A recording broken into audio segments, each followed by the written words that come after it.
I am Jackson, an IELTS coach with Y-Axis Limited. Today, in my video, I am going to share with you some vital insights of reading module of the IELTS examination. Let's begin our video. In our reading module, as you are all aware, that there are a lot of different question items that are presented.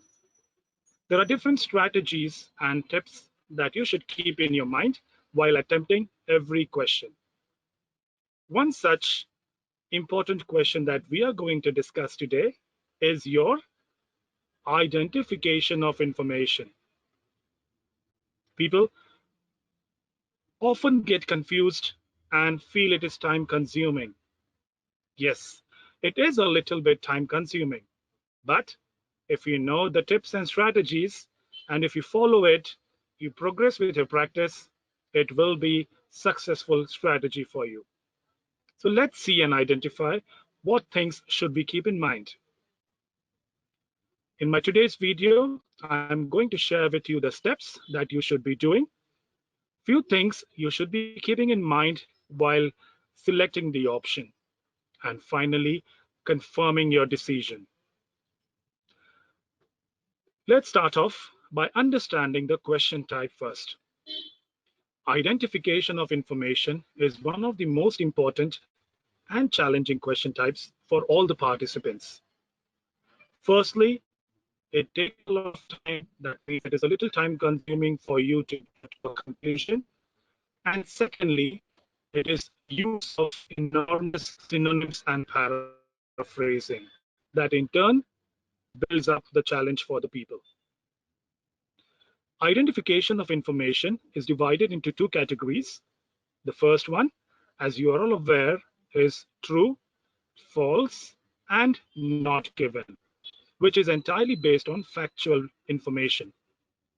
Whereas, on the other hand, you have writer's opinion context, in which you have options that need to be provided as yes, no, or not given. It is almost the same. However, the major difference lies in the context.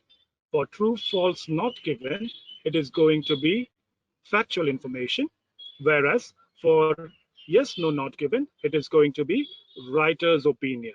That means, does the writer provide you information? If it is yes, his answer goes with a yes. If the writer does not give you or contradicts that, it is no. And if the writer has not specifically provided that information, that means it is not given. No matter whichever category of the question type you will be solving, try to generalize the strategy and utilize it appropriately. The first thing to understand for your true, false, not given or yes, no, not given is the IELTS examiners will be extracting material which have lots of paraphrasing done and vocabularies. Do not be dependent on checking for each and every word matched within the paragraph. Be rest assured, especially for this question type, you will get synonyms that you need to look forward for. Identify and understand the meaning of the entire statement.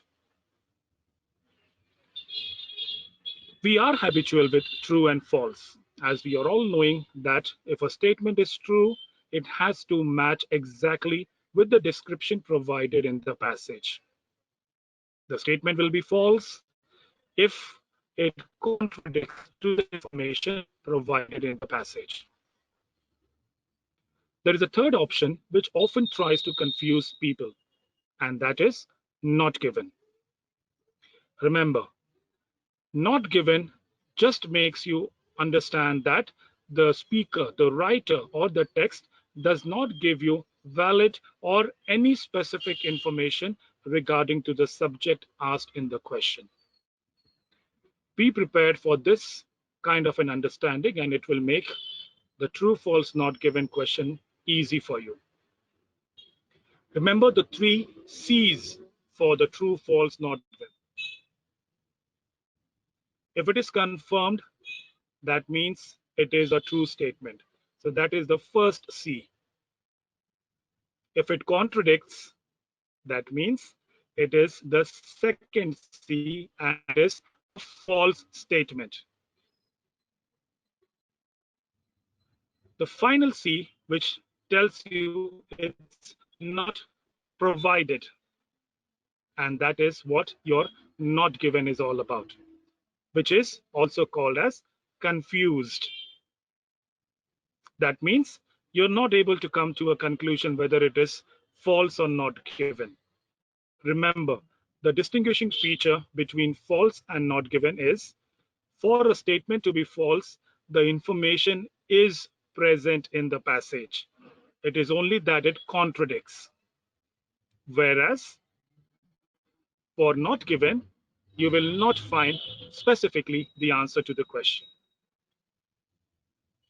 Also, be very particular about some words as in usually, mostly, always, few, some, many, majority.